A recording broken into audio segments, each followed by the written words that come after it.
Hi, welcome back to my channel. ಹೇಳಲಾಗುತ್ತೆ ಜೇಬಲ್ಲಿ ಹಣ ಇದ್ರೆ ಮನುಷ್ಯನ ಮಾತಿಗೂ ಕೂಡ ತೂಕ ಬರುತ್ತೆ ಅಂತ. ಅಂಡ್ ಈ ಪ್ರಪಂಚ ಹಣವಂತರು ಏನೇ ಮಾತಾಡ್ತಾ ಇದ್ರು ನಿಂತು ಕೇಳ್ತಾ ಇರ್ತಾರೆ. ಇವತ್ತು ನಾವು ಅಂತಹ ಒಂದು 5 ಗೋಲ್ಡನ್ ಮನಿ ಸೀಕ್ರೆಟ್ ಬಗ್ಗೆ ತಿಳ್ಕೊಳ್ಳೋಣ. ನೀವು ಅದನ್ನ ಫಾಲೋ ಮಾಡಿದ್ರೆ 2026 ನಿಮಗೆ ಮತ್ತೊಂದು ಬಡ ವರ್ಷ ಆಗಲ್ಲ, ಒಂದು ಅಭಿವೃದ್ಧಿಯ ವರ್ಷ ಆಗುತ್ತೆ. ಈ ವಿಷಯಗಳನ್ನ ಯಾವ ಸ್ಕೂಲಲ್ಲಾಗ್ಲಿ, ಕಾಲೇಜಲ್ಲಾಗ್ಲಿ ಅಥವಾ ಎಲ್ಲೇ ನಿಮ್ಮ ಮನೆಗಳಲ್ಲಿ ಪೇರೆಂಟ್ಸ್ ಆಗಲಿ ಇದನ್ನ ಹೇಳ್ಕೊಡಲ್ಲ. ಅಂಡ್ ಪ್ರಪಂಚ ನಿಮಗೆ ಇದನ್ನ ತಿಳಿಸೋಕೆ ಇಷ್ಟಪಡಲ್ಲ.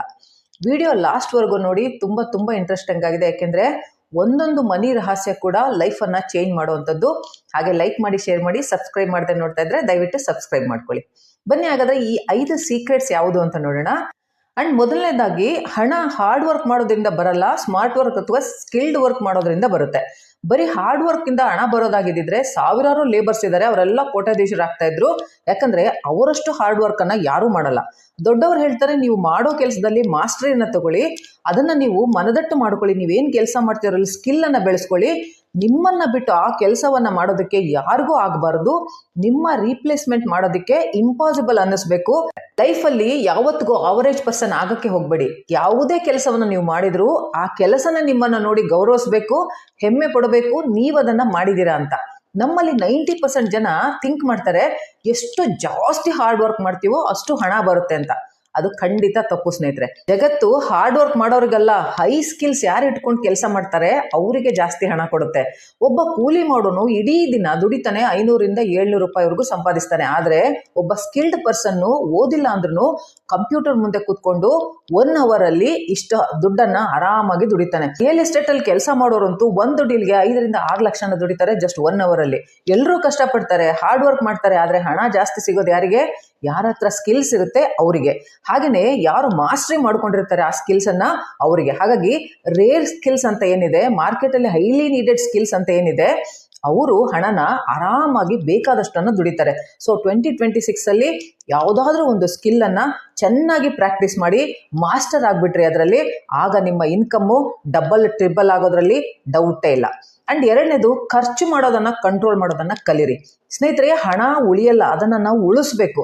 ಇವತ್ತಿನ ದಿನಗಳಲ್ಲಿ ಖರ್ಚುಗಳಿಗೆ ಲಿಮಿಟ್ ಅನ್ನೋದೇ ಇಲ್ಲ, ಆದ್ರೆ ಸಂಪಾದನೆಗೆ ಮಾತ್ರ ಸಿಕ್ಕಾಬಟ್ಟೆ ಲಿಮಿಟ್ ಇದೆ.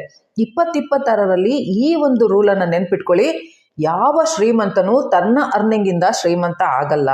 ಬದಲಿಗೆ ತಾನು ಸೇವಿಂಗ್ ಮಾಡಿರ್ತಾನಲ್ಲ, ಅವನು ಎಷ್ಟೆಷ್ಟು ಸೇವಿಂಗ್ ಮಾಡ್ತಾ ಹೋಗ್ತಾನೆ ಅಷ್ಟಷ್ಟು ಶ್ರೀಮಂತನಾಗ್ತಾ ಹೋಗ್ತಾನೆ. ಹಾಗಾಗಿ ನಿಮ್ಮ ಒಂದು ಖರ್ಚಿನ ಅಭ್ಯಾಸವನ್ನ ಕಂಟ್ರೋಲ್ ಮಾಡಿ. ಯಾಕಂದ್ರೆ ನಿಮಗೆ ಏನ್ ಬೇಕಾದ್ರೂ ಖರೀದಿ ಮಾಡುವಂತ ಶಕ್ತಿ ಇರ್ಬೋದು, ಅಂದ ಮಾತ್ರಕ್ಕೆ ಸಿಕ್ಕಿದ್ನೆಲ್ಲ ತಗೊಂಡು ಇಟ್ಕೋಬೇಕು ಅಂತ ಅಲ್ಲ ಅಲ್ವಾ. ನಮಗೆಲ್ಲ ಗೊತ್ತಿದೆ ಮೈಕಲ್ ಜಾಕ್ಸನ್ ಎಂತಹ ಸಿಂಗರ್ ಅಂತ. ಅವನ ಒಂದೊಂದು ಶೋಗೆ ಕೋಟ್ಯಾಂತರ ಡಾಲರ್ ಸಂಪಾದನೆ ಆಗ್ತಾ ಇತ್ತು. ಇಡೀ ಪ್ರಪಂಚ ಅವನನ್ನ ಆರಾಧಿಸ್ತಾ ಇತ್ತು. ಆದ್ರೆ ಅವನು ಹೇಗೆ ಖರ್ಚು ಮಾಡ್ತಿದ್ದ ಅಂದ್ರೆ, ಅವನು ಸಾಯೋ ಸಮಯದಲ್ಲಿ ಹಲವಾರು ಲಕ್ಷ ಡಾಲರ್ಗಳ ಸಾಲ ಅವನ ಮೇಲಿತ್ತು. ಜಗತ್ತಿನ ದೊಡ್ಡ ಸಿಂಗರ್ ಆಗಿದ್ರು ಕೂಡ ಯಾಕೆ ಕಂಗಾಲಾಗಿದ್ರ ಅಂದ್ರೆ, ಹಣ ಸಂಪಾದನೆ ಮಾಡೋದು ಅವನಿಗೆ ಗೊತ್ತಿತ್ತು, ಆದ್ರೆ ಅದನ್ನ ಸಂಭಾಳಿಸೋದು, ಸೇವ್ ಮಾಡೋದು ಅವನಿಗೆ ಬುದ್ಧಿವಂತಿಕೆ ಇರಲಿಲ್ಲ. ಸೊ 2026ರಲ್ಲಿ ಏನ್ ಮಾಡ್ಬೇಕು ಅಂದ್ರೆ, ಪ್ರತಿಯೊಂದು ಚಿಕ್ಕ ಎಕ್ಸ್ಪೆನ್ಸಸ್ ಮಾಡ್ತಿರಲ್ಲ ಅದ್ರದ್ದು ಲೆಕ್ಕ ಇಡ್ಕೋಬೇಕು. ಯಾಕೆಂದ್ರೆ ಡೈಲಿ ಮಾಡೋವಂತ ಒಂದು ಚಿಕ್ಕ ಅನ್ವಾಂಟೆಡ್ ಎಕ್ಸ್ಪೆನ್ಸಸ್ ಕಣ್ಣಿಗೆ ಕಾಣಿಸಲ್ಲ, ಆದ್ರೆ ಅದು ತುಂಬಾ ಒಂದು ಲಾಸ್ ಅನ್ನ ಮಾಡೋದಕ್ಕೆ ಶುರು ಮಾಡ್ಬಿಡುತ್ತೆ ಲೈಫಲ್ಲಿ. ಸೊ ಜಸ್ಟ್ 30 days ನಿಮ್ಮ ಎಕ್ಸ್ಪೆನ್ಸಸ್ ಬಗ್ಗೆ ಒಂದು ನೋಟ್ ಮಾಡ್ಕೊಳ್ಳಿ. ನಿಮ್ಮ ಎಷ್ಟೊಂದು ತಪ್ಪುಗಳು ನಿಮ್ಮ ಕಣ್ಣು ಮುಂದೆ ತೇಲುತ್ತೆ, ಅವಾಗ ಅವುಗಳನ್ನ ನೀವು ರೆಕ್ಟಿಫೈ ಮಾಡ್ಕೊಂಡ್ಬಿಟ್ರೆ, ಯಾವಾಗ ಅದನ್ನ ರೆಕ್ಟಿಫೈ ಮಾಡೋದಕ್ಕೆ ಸ್ಟಾರ್ಟ್ ಮಾಡ್ತೀರಾ ಆಗ ಹಣ ಉಳಿತಾಯ ಅದಕ್ಕದೇ ಆಗ್ತಾ ಹೋಗುತ್ತೆ. ಎಲ್ಲಿ ನೆಸೆಸರಿ ಇದೆಯೋ ಅಲ್ಲಿ ಖಂಡಿತ ಖರ್ಚು ಮಾಡಿ, ಎಲ್ಲಿ ನೆಸೆಸರಿ ಇಲ್ಲ ಅಲ್ಲಿ ಜಿಪುಣರಾಗ್ಬಿಡಿ. ನಾವು 2 ವಿಚಾರಕ್ಕೆ ಲೆಕ್ಕ ಹಾಕದೆ ಖರ್ಚು ಮಾಡಬೇಕು. ಯಾವುದು ಅಂದ್ರೆ, ಒಂದು ಎಜುಕೇಶನ್ ಅಂದ್ರೆ ವಿದ್ಯೆ, ಇನ್ನೊಂದು ಹೆಲ್ತ್ ಆರೋಗ್ಯ. ಖರ್ಚು ಮಾಡೋದನ್ನ ಯಾವತ್ತು ನೀವು ಕಡಿಮೆ ಮಾಡಕ್ ಹೋಗ್ಬೇಡಿ. ಎಂಟರ್ಟೈನ್ಮೆಂಟ್ಗೆ ಅಂತ ವಿಷಯ ಬಂದಾಗ ದಯವಿಟ್ಟು ಅಲ್ಲಿ ಜಿಪುಣರಾಗ್ಬಿಡಿ. ಮೂರನೇದು, ನಿಮ್ಮ ಇನ್ಕಮ್ ಮೇಲೆ ಒಂದು ಸ್ಕ್ರೀನ್ ಗಾರ್ಡ್ ಅನ್ನ ಹಾಕಿ. ನೀವೇನಾದ್ರೂ ಒಂದು 15,000 20,000 ಮೊಬೈಲ್ನ ತಗೊಂಡ್ರೆ ಅದಕ್ಕೆ 100-200 ಕೊಟ್ಟು ಸ್ಕ್ರೀನ್ ಗಾರ್ಡ್ ಹಾಕ್ತೀರಾ. ಏಕೆಂದ್ರೆ 15-20 ಸಾವಿರದ ಮೊಬೈಲ್ ಅನ್ನ 100-200 ರೂಪಾಯಿನ ಒಂದು ಸ್ಕ್ರೀನ್ ಗಾರ್ಡ್ ಪ್ರೊಟೆಕ್ಟ್ ಮಾಡುತ್ತೆ. ಅದೇ ತರ ನಿಮ್ಮ ಸಂಪಾದನೆಗೆ ಒಂದು ಸ್ಕ್ರೀನ್ ಗಾರ್ಡ್ ಇರಬೇಕು. ನಿಮ್ಮ ಫ್ಯಾಮಿಲಿಗೆ, ನಿಮ್ಮ ಮುಂದಿನ ಭವಿಷ್ಯಕ್ಕೆ ನೀವು ಉಳಿತಾಯ ಮಾಡ್ತಾ ಹೋಗ್ಬೇಕು, ಸ್ಕ್ರೀನ್ ಗಾರ್ಡ್ನ ಹಾಕೋಬೇಕು. ಸ್ವಲ್ಪ ಹಣವನ್ನ ನಿಮ್ಮ ಹೆಲ್ತ್ ಮೇಲೆ, ನಿಮ್ಮ ಸೇವಿಂಗ್ಸ್ ಮೇಲೆ, ನಿಮ್ಮ ಒಂದು ರಿಟರ್ನ್ಸ್ ಮೇಲೆ ನೀವು ಇನ್ವೆಸ್ಟ್ ಮಾಡಿದ್ರೆ ಅದು ನಿಮ್ಮ ಹಣಕ್ಕೆ ಒಂದು ಸ್ಕ್ರೀನ್ ಗಾರ್ಡ್ ಇದ್ದ ಹಾಗೆ ಆಗುತ್ತೆ. ಹಣ ಮಾಡೋದು ಎಷ್ಟು ಇಂಪಾರ್ಟೆಂಟೋ ಅದನ್ನ ಸೇವ್ ಮಾಡೋದು ಕೂಡ ಅಷ್ಟೇ ಇಂಪಾರ್ಟೆಂಟ್ ಸ್ನೇಹಿತರೆ. ಹಾಗಾಗಿ ನಿಮ್ಮ ಹಣವನ್ನ ನಿಮಗೋಸ್ಕರ, ನಿಮ್ಮ ಫ್ಯಾಮಿಲಿಗೋಸ್ಕರ, ನಿಮ್ಮ ಒಂದು ಹೆಲ್ತ್ಗೋಸ್ಕರ ಸೇವ್ ಮಾಡ್ತಾ ಬನ್ನಿ. ಅದು ಮುಂದೆ ನಿಮ್ಮ ಕಷ್ಟಕರವಾದ ದಿನದಲ್ಲಿ ನೀವು ಸ್ಟ್ರಗ್ಲಿಂಗಿಗೆ ಬಂದಾಗ ತುಂಬಾ ಹೆಲ್ಪ್ ಮಾಡುತ್ತೆ. ಇದನ್ನ ಮರಿಬೇಡಿ. ಅಂಡ್ 4ನೇದು ಲೋನ್ ಅಂದ್ರೆ ಸಾಲವನ್ನ ನೀವು ಅರ್ಥ ಮಾಡ್ಕೋಬೇಕು. ಜೀವನದಲ್ಲಿ ರಿಚ್ ಆಗೋದಕ್ಕೆ ಸಾಲದ ಮ್ಯಾಥಮೆಟಿಕ್ಸ್ ಅನ್ನ ಅರ್ಥ ಮಾಡ್ಕೊಳ್ಳೋದು ತುಂಬಾ ತುಂಬಾ ಇಂಪಾರ್ಟೆಂಟ್. ಸಾಲವನ್ನ 2 ತರ ಮಾಡ್ತಾರೆ, ಒಳ್ಳೇದಕ್ಕೆ ಮತ್ತೆ ಕೆಟ್ಟದಕ್ಕೆ. ಶ್ರೀಮಂತರು ಮತ್ತು ಬಡವರ ಮಧ್ಯೆ ದೊಡ್ಡ ಡಿಫರೆನ್ಸ್ ಇರೋದೇ ಇಲ್ಲಿ. ಒಬ್ಬ ಶ್ರೀಮಂತ ವ್ಯಕ್ತಿ ಏನ್ ಮಾಡ್ತಾನೆ, ಇವತ್ತಿನ ಹಣವನ್ನ ನಾಳೆಗೆ ಅವನು ಕೂಡಿಡ್ತಾನೆ. ಆದ್ರೆ ಒಬ್ಬ ಬಡವ ಏನ್ ಮಾಡ್ತಾನೆ, ನಾಳೆ ಬರೋ ಹಣವನ್ನ ಇವತ್ತೇ ಉಡಾಯಿಸ್ಬಿಡ್ತಾನೆ. ಅಂಡ್ ನೆನ್ಪಿಟ್ಕೊಳ್ಳಿ, ಕ್ಯಾಶ್ ಕೊಟ್ಟು ತಗೊಳಕ್ಕೆ ಆಗಲ್ಲ ಅಂತ ಇರೋದನ್ನ ಸಾಲ ಮಾಡಿ ಯಾವತ್ತು ಖರೀದಿ ಮಾಡ್ಕೊಳಕ್ಕೆ ಹೋಗ್ಬೇಡಿ. ಇವತ್ತು ಖರೀದಿ ಮಾಡಿ ನಾಳೆ ಸಾಲವನ್ನ ಕಟ್ಟಿ ಅನ್ನೋ ಕಾನ್ಸೆಪ್ಟ್ ಇದೆಯಲ್ಲ, ಅದು ತುಂಬಾ ಜನರ ಜೀವನವನ್ನ ಹಾಳು ಮಾಡ್ಬಿಟ್ಟಿದೆ. ಯಾರು ಇವತ್ತಿನ ಚಿಂತೆ ಮಾತ್ರ ಮಾಡ್ತಾರೆ, ನಾಳೆಯ ಬಗ್ಗೆ ಯೋಚನೆ ಮಾಡಲ್ಲ, ಸೇವಿಂಗ್ಸ್ ಮಾಡಲ್ಲ, ಅವರ ಜೀವನ ತುಂಬಾ ಭಯಂಕರವಾಗಿರುತ್ತೆ, ತುಂಬಾ ಕಷ್ಟಕರವಾಗಿರುತ್ತೆ. ಹಾಗಾದ್ರೆ ಪ್ರಶ್ನೆ ಏನು ಅಂದ್ರೆ, ಲೋನ್ ತಗೊಳ್ಳೇಬಾರ್ದ ಅಂದ್ರೆ, ಲೋನ್ ತಗೊಳ್ಳೋದಕ್ಕೆ ಒಂದು ಮುಖ್ಯ ಫಾರ್ಮುಲಾ ಹೇಳ್ತೀನಿ. ಯಾವುದೇ ವಸ್ತುವಿನ ಬೆಲೆ ಸಮಯದ ಜೊತೆಗೆ ಕಡಿಮೆ ಆಗುತ್ತೆ ಅನ್ನೋ ವಸ್ತುವನ್ನ ದಯವಿಟ್ಟು ಖರೀದಿ ಮಾಡೋದಕ್ಕೆ ಹೋಗ್ಲೇಬೇಡಿ, ಸಾಲ ಮಾಡಿ. ಅದರಲ್ಲೂ ಎಸ್ಪೆಷಲಿ ಸಾಲ ಮಾಡಿ. ಫಾರ್ ಎಕ್ಸಾಂಪಲ್, ಮೊಬೈಲ್ ಇರ್ಬೋದು, ಕಾರ್ ಇರ್ಬೋದು, ಬಟ್ಟೆಗಳಿಗೆ ಇರ್ಬೋದು, ಹಾಲಿಡೇ ಟ್ರಿಪ್ಪಿಗೆ ಇರ್ಬೋದು, ಇದಕ್ಕೆಲ್ಲ ಲೋನ್ ತಗೊಳ್ಳೋದಕ್ಕೆ ಮೊದಲು 1000 ಬಾರಿ ನೀವು ಯೋಚನೆ ಮಾಡಬೇಕು. ಯಾಕಂದ್ರೆ ಆ ವಸ್ತು ತಗೊಳ್ಳೋ ಖುಷಿ 1 ವಾರ 2 ವಾರ ಹಾಲಿಡೇಗೆ ಹೋಗಿ ಬಂದ್ಮೇಲೆ 1 ವಾರ 2 ವಾರ ಇರುತ್ತೆ. ಆದ್ರೆ ಅದರ ಲೋನನ್ನ ನೀವು 2 ವರ್ಷ 3 ವರ್ಷ ಪೇ ಮಾಡ್ತಿರಲ್ವಾ, ಬಡ್ಡಿ ಕಟ್ತಿರಲ್ಲ, ಅದು ಯಾವ ಬುದ್ಧಿವಂತಿಕೆ ಅದರಲ್ಲಿ. ಹಂಗಂತ ಇದನ್ನೆಲ್ಲ ತಗೊಳ್ಳೇಬಾರ್ದ ಅಂದ್ರೆ ತಗೋಬೇಕು. ಯಾವಾಗ ಲೋನ್ ಮಾಡಿ ತಗೋಬಾರ್ದು, ಕಷ್ಟಪಟ್ಟು ಸಂಪಾದನೆ ಮಾಡಿ ಸೇವಿಂಗ್ಸ್ ಮಾಡಿ ಅದರಲ್ಲಿ ತಗೊಳ್ಳಿ. ಅದಕ್ಕೆ ನೀವು ಯಾವ ಇಂಟ್ರೆಸ್ಟ್ ಅನ್ನು ಕಟ್ಟಬೇಕಾಗಿಲ್ಲ. ನೀವೇನಾದ್ರೂ ಬಿಸ್ನೆಸ್ ಮ್ಯಾನ್ ಆಗಿದ್ರೆ ಇನ್ವೆಸ್ಟ್ಮೆಂಟ್ ಮಾಡೋದಕ್ಕೆ ಲೋನ್ ತಗೋಬಹುದು, ಪ್ರಾಪರ್ಟಿ ಪರ್ಚೇಸ್ಗೆ ಲೋನ್ ತಗೋಬಹುದು, ಬಿಸ್ನೆಸ್ ಸ್ಟಾರ್ಟ್ ಮಾಡೋದಕ್ಕೆ ಲೋನ್ ತಗೋಬಹುದು. ಯಾಕಂದ್ರೆ ಪ್ರಾಫಿಟ್ ಇಂದ ನೀವು ಆ ಇಂಟ್ರೆಸ್ಟ್ ಅನ್ನ ಕಟ್ತಾ ಹೋಗ್ತೀರಾ. ಯಾವ ಬಿಸ್ನೆಸ್ ಕೂಡ ಲೋನ್ ಇಲ್ಲದೆ ಇರಲ್ಲ. ಯಾಕೆಂದ್ರೆ ಆ ಲೋನ್ ಅಮೌಂಟ್ ಅನ್ನ ಅವರು ಬಿಸ್ನೆಸ್ ಅಲ್ಲಿ ಹಾಕ್ತಾರೆ. ಆ ಬಿಸ್ನೆಸ್ ಅವರಿಗೆ ಬೇಕಾದಷ್ಟು ಲಾಭವನ್ನ ತಂದ್ಕೊಡುತ್ತೆ. ಆ ಇನ್ಕಮ್ ಇಂದ ಅವರು ಏನ್ ಬೇಕೋ ಅದನ್ನ ಮಾಡ್ತಾರೆ, ತಗೊಳ್ತಾರೆ. ಅದನ್ನ ನೋಡಿ ನಮ್ಮಂತ ಮಿಡ್ಲ್ ಕ್ಲಾಸ್ ಜನ ನಾವೇನ್ ಮಾಡ್ತೀವಿ, ಲೋನ್ ಮಾಡಿ ತಗೊಳ್ತೀವಿ. ಇದು ದೊಡ್ಡ ತಪ್ಪು. ಇದರಿಂದ ಏನ್ ತಿಳ್ಕೊಬೇಕು ಅಂದ್ರೆ, ಬಡವ ಲೋನ್ ಅಮೌಂಟ್ ಇಂದ ಎಂಟರ್ಟೈನ್ಮೆಂಟ್ ಮಾಡ್ಕೊಳ್ತಾನೆ, ಆದ್ರೆ ಶ್ರೀಮಂತ ಲೋನ್ ಅಮೌಂಟ್ ಅನ್ನ ಇನ್ವೆಸ್ಟ್ ಮಾಡಿ ಅದರಿಂದ ಬಂದ ಪ್ರಾಫಿಟ್ ಅಲ್ಲಿ ಅವನು ಎಂಟರ್ಟೈನ್ಮೆಂಟ್ ತಗೊಳ್ತಾನೆ. ಶ್ರೀಮಂತರು ಲೋನ್ ಅನ್ನ ಒಂದು ಸಾಧನ ತರ ಯೂಸ್ ಮಾಡ್ತಾರೆ, ಬಡವ ತನ್ನ ಲೈಫ್ ಸ್ಟೈಲು, ಜೀವನದ ಶೈಲಿ ತರ ಅನ್ಕೊಂಡ್ಬಿಡ್ತಾನ ಅವನು. ಇದೇ ಡಿಫ್ರೆನ್ಸು ಇಬ್ಬರನ್ನ ಬೇರೆ ಬೇರೆ ಜಗತ್ತಲ್ಲಿ ತಂದು ನಿಲ್ಸ್ಬಿಡುತ್ತೆ. ಇನ್ನು 5ನೇದು ತುಂಬಾ ಇಂಪಾರ್ಟೆಂಟು. 2026ರಲ್ಲಿ ಹಣವನ್ನ ದೊಡ್ಡಿಸ್ತಿಕೆಯಿಂದ ಉಡಾಯಿಸೋದನ್ನ ಬಿಟ್ಬಿಡಿ. ನಿಮಗೆ ನೀವೇ ಪ್ರಾಮಿಸ್ ಮಾಡ್ಕೊಳ್ಳಿ, 2026ರಲ್ಲಿ ದೊಡ್ಡಿಸ್ತಿಕೆ ನಾನು ತೋರ್ಸೋದೇ ಇಲ್ಲ, ನಾನು ಹಣವನ್ನ ಸುರಿಯಲ್ಲ ಸುಮ್ನೆ ಅನ್ವಾಂಟೆಡ್ ಆಗಿ ಅಂತ. ತುಂಬಾ ಜನ ಬೇರೆಯವರನ್ನ ಜಲಸ್ ಪಡ್ಸೋಕ್ಕೋಸ್ಕರ, ಇಲ್ಲ ತಮ್ಮ ಹೇಟರ್ಸ್ಗೆ ನಾನು ಹಿಂಗೆ ಇದ್ದೀನಿ ಅಂತ ತೋರ್ಸೋಕ್ಕೋಸ್ಕರ ತುಂಬಾ ಹಣವನ್ನ ಖರ್ಚು ಮಾಡ್ತಾರೆ. ಯಾಕಂದ್ರೆ ಮನುಷ್ಯ ಶೋ ಆಫ್ ಮಾಡೋದ್ರಲ್ಲಿ ತುಂಬಾ ಹಣವನ್ನ ವ್ಯರ್ಥ ಮಾಡ್ತಾನೆ ಸ್ನೇಹಿತರೆ.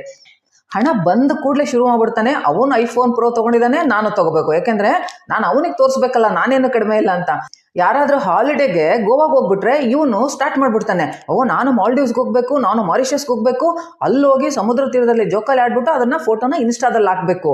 ನಂತರ ವಾಪಸ್ ಬರೋದು, 1 ಕಪ್ ಕಾಫಿ ಕುಡಿಯೋಕ್ಕೂ ಮತ್ತೆ ಸಾಲ ಮಾಡ್ಕೊಳ್ಳೋದು. ಇನ್ನೊಂದು ಮುಖ್ಯವಾದ ಮಾತು ನನಗೆ ನೆನಪಾಗ್ತದೆ. ತಂದೆ ತಾಯಿಗೆ 1 kg ಆಪಲ್ ತಂದು ಕೊಡ್ತಾರೋ ಇಲ್ವೋ ಗೊತ್ತಿಲ್ಲ, ಆದ್ರೆ ಆಪಲ್ ಫೋನ್ಗೆ ಲಕ್ಷಾಂತರ ರೂಪಾಯಿನ ಸುರಿದು ಬಿಟ್ಟು ಜನರ ಮುಂದೆ ಶೋ ಆಫ್ ಮಾಡ್ತಾರೆ. ಯಾಕೆ ಇದೆಲ್ಲ ಯಾಕೆ ಮಾಡ್ತಾರೆ ಅಂದ್ರೆ, ಕೂಲ್ ಅನ್ನಿಸ್ಕೋಬೇಕು, ಶೋ ಆಫ್ ಮಾಡಬೇಕು, ನಾನು ಶ್ರೀಮಂತ ಅಂತ ಹೇಳ್ಬಿಟ್ಟು ತೋರಿಸ್ಕೋಬೇಕು. ಸ್ನೇಹಿತರೆ, ನಿಮ್ಮನ್ನ ನೀವು ಯಾಕೆ ಬೋಗಸ್ ಆಗಿ ಫಾಲ್ಸ್ ಪ್ರೆಸ್ಟೀಜ್ ಇಟ್ಕೊಂಡು ಯಾಕೆ ನಿಮ್ಮನ್ನ ನೀವೇ ಶೋಧಿಸ್ಕೊಳ್ತಾ ಇದ್ದೀರಾ? ಜನರ ಕಣ್ಣಲ್ಲಿ ದೊಡ್ಡವನಾಗೋದ್ರಿಂದ ನಿಮ್ಮ ಜೀವನ ಸರಿ ಹೋಗಲ್ಲ ಸ್ನೇಹಿತರೆ. ಶೋ ಆಫ್ ಮಾಡೋದು ಒಂಥರ ಡಮ್ಮಿ ಲೈಫ್ ಅದು.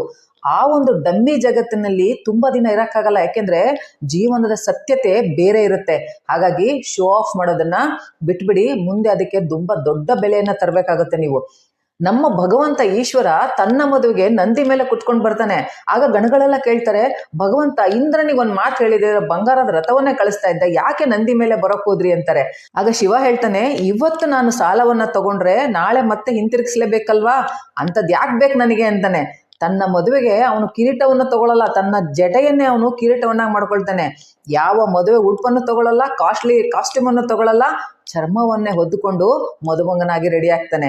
ಆದರೆ ನಾವೇನ್ ಮಾಡ್ತೀವಿ, ನಮ್ಮ ಮದುವೆಗಳಿಗೆ ಸಾಲ ಮಾಡಿ ಲಕ್ಷಾಂತರ ರೂಪಾಯಿ ಬಟ್ಟೆಗಳಿಗೆ, ಲಕ್ಷಾಂತರ ರೂಪಾಯಿ ಆಡಂಬರಗಳಿಗೆ ಹಾಕ್ತೀವಿ. ಒಬ್ಬ ತಂದೆ ಇಡೀ ಜೀವನದಲ್ಲಿ ಕಷ್ಟಪಟ್ಟು ಸಂಪಾದನೆ ಮಾಡಿರೋದನ್ನ ಬರೀ ಹೆಣ್ಣಿಗೆ ಕೊಡುವಂಥ ಗಿಫ್ಟು, ಅವಳಿಗೆ ಬಂಗಾರ ಒಡವೆಗಳು, ಅವಳ ಸೀರೆಗೆ, ಅದಕ್ಕೆ ಇದಕ್ಕೆ ಅಂತಾನೆ ಖರ್ಚು ಮಾಡಿಬಿಡ್ತಾನೆ. ಅವನ ಕಣ್ಣಲ್ಲಿ ನೀರು ಬಂದಿರುತ್ತೆ ಗೆಳೆಯರೆ, ಅದನ್ನ ಅರ್ಥ ಮಾಡ್ಕೋಬೇಕು ನೀವು. ನಮ್ಮ ಮಹಾದೇವ ಇಡೀ ಪ್ರಪಂಚನ ನಡೆಸೋನು ಶೋ ಆಫ್ ಮಾಡಲಿಲ್ಲ, ಆದರೆ ಹುಲು ಮಾನವರು ನಾವು ಅದನ್ನ ಮಾಡ್ತೀವಿ. ಸೊ 2026ರಲ್ಲಿ ಡಿಸೈಡ್ ಮಾಡಿ, ಶೋ ಆಫ್ಗೆ ಅಂತ ಒಂದು ಪೈಸೆನೂ ನಾನು ಖರ್ಚು ಮಾಡಲ್ಲ. ಎದುರಿಗಿರೋರನ್ನ ಇಂಪ್ರೆಸ್ ಮಾಡೋದಕ್ಕೋಗಿ ನಿಮ್ಮ ಲೈಫನ್ನು ನೀವು ಕ್ರಿಟಿಕಲ್ ಮಾಡ್ಕೊಳಕ್ ಹೋಗ್ಬೇಡಿ, ಅನ್ವಾಂಟೆಡ್ ಥಿಂಗ್ಸ್ನ ಪರ್ಚೇಸ್ ಮಾಡೋಕ್ಕೆ ಹೋಗಬೇಡಿ. ಆ್ಯಂಡ್ 6ನೇದು ತುಂಬ ಇಂಪಾರ್ಟೆಂಟ್, ಇದು ನಿಮ್ಮ ಕರಿಯರನ್ನು ಎಷ್ಟು ಬೇಗ ಸಾಧ್ಯ ಆಗುತ್ತೋ ಅಷ್ಟು ಬೇಗ ಶುರು ಮಾಡ್ಕೊಳ್ಳಿ. ಸ್ನೇಹಿತರೆ, ಸಮಯ ಯಾರಿಗೋಸ್ಕರನೂ ಕಾಯೋದಿಲ್ಲ. ವಾರನ್ ಬಫೆಟ್ ಅವರು ಇಡೀ ಪ್ರಪಂಚದ ಶ್ರೀಮಂತರು ಸುಮ್ಮನೆ ಆಗಲಿಲ್ಲ. ಅವರು ಕೇವಲ 11 ವರ್ಷದವ್ರು ಇದ್ದಾಗಲೇ ಮೊದಲ ಇನ್ವೆಸ್ಟ್ಮೆಂಟ್ ಮಾಡ್ತಾರೆ. ಆದರೂ ಹೇಳ್ತಾರೆ, ನಾನು ಲೇಟಾಗಿ ಶುರು ಮಾಡಿದೆ ನನ್ನ ಕರಿಯರ್ನ, ಇನ್ನೂ ಬೇಗ ಮಾಡಬೇಕಿತ್ತು ಅಂತ 11 ವರ್ಷದಲ್ಲೇ ಮಾಡಿಬಿಟ್ಟು. ತುಂಬ ಜನ ನಾವು ಎಕ್ಸಾಂಪಲ್ಸ್ನ ನೋಡ್ತೀವಿ, 15-16 ವರ್ಷಕ್ಕೇ ಬಿಸ್ನೆಸ್ ಸೆಟಪ್ ಮಾಡಿಕೊಂಡು ಕೋಟ್ಯಾಂತರ ರೂಪಾಯಿ ಸಂಪಾದನೆ ಮಾಡಿದ್ದಾರೆ ಆ ಚಿಕ್ಕ ವಯಸ್ಸಿಗೆ. ಆದರೆ 90% ಜನ 25 ವರ್ಷ 30 ವರ್ಷ ಆದ್ರೂ ಸ್ಕ್ರೋಲ್ ಮಾಡಿಕೊಂಡು ಗೇಮಿಂಗ್ ಆಡ್ಕೊಂಡು ಟೈಮನ್ನು ವೇಸ್ಟ್ ಮಾಡ್ತಾ ಇರ್ತಾರೆ. ಇಲಾನ್ ಮಸ್ಕ್ ನಮಗೆಲ್ಲ ಗೊತ್ತು, ಅವ್ರು 12 ವರ್ಷದಲ್ಲಿ ಇರುವಾಗಲೇ ತಮ್ಮ ಮೊದಲ ಸಾಫ್ಟ್ವೇರನ್ನು ಮಾರಾಟ ಮಾಡಿದ್ರು. ಸೊ ನೀವು ಯಾವುದಕ್ಕೆ ಕಾಯ್ತಾ ಇದ್ದೀರಾ? ನಿಮ್ಮ ವಯಸ್ಸು 18ರಿಂದ ಮೇಲಿದ್ರೆ ನಿಮ್ಮ ಸಮಯ ಇವತ್ತಿಂದಾನೇ ಸ್ಟಾರ್ಟ್ ಆಗಿದೆ ಅನ್ಕೊಳ್ಳಿ. ಈ ವಯಸ್ಸಿಂದಾನೇ ನೀವು ಸ್ಕಿಲ್ಸನ್ನು ಬಿಲ್ಡ್ ಮಾಡ್ಕೋಬೇಕು, ನಾಲೆಜನ್ನು ಬೆಳೆಸ್ಕೊಳ್ತಾ ಹೋಗಬೇಕು. ಯಾಕಂದರೆ ಅರ್ನಿಂಗ್ಸನ್ನು ಬೇಗ ಸ್ಟಾರ್ಟ್ ಮಾಡ್ಕೊಳ್ಳೋದೇ ಕೋಟ್ಯಾಧಿಪತಿ ಆಗೋಕ್ಕೆ ಮೊದಲ ಹೆಜ್ಜೆ. ತುಂಬ ಏಜ್ ಆಗೋವರೆಗೂ ತಂದೆ ತಾಯಿ ಮೇಲೆ ಡಿಪೆಂಡ್ ಆಗಬೇಡಿ. ಇದು ಬುದ್ಧಿವಂತರ ಲಕ್ಷಣ ಅಲ್ಲ, ಮತ್ತು ಇವತ್ತಿನ ಜಗತ್ತಿನಲ್ಲಿ ಅದು ಪ್ರಾಕ್ಟಿಕಲ್ ಕೂಡ ಅಲ್ಲ. ನೀವು ಓದ್ತಾ ಇದ್ರು ಕೂಡ ಒಂದು ಸಲಹೆ ಕೊಡ್ತೀನಿ, ಪಾರ್ಟ್ ಟೈಮ್ ಜಾಬನ್ನು ಮಾಡೋದಕ್ಕೆ ಶುರು ಮಾಡಿ, ಸ್ವಲ್ಪ ಹಣವನ್ನು ದುಡಿಮೆ ಮಾಡೋದಕ್ಕೆ ಶುರು ಮಾಡ್ಕೊಳ್ಳಿ. ಏಕೆಂದರೆ ನಿಮ್ಮ ಕರಿಯರು ಇವತ್ತಿಂದನೇ ಬಿಲ್ಡ್ ಆಗ್ತಾ ಹೋಗಲಿ.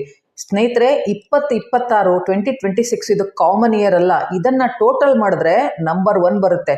2 + 0 + 2 + 6 = 10. ಮತ್ತೆ 1 + 0 ಆ್ಯಡ್ ಮಾಡಿದ್ರೆ = 1. ಸೊ ನೀವೆಲ್ಲರೂ ಈ ವರ್ಷದಲ್ಲಿ ನಂಬರ್ 1 ಆಗಲೇಬೇಕು.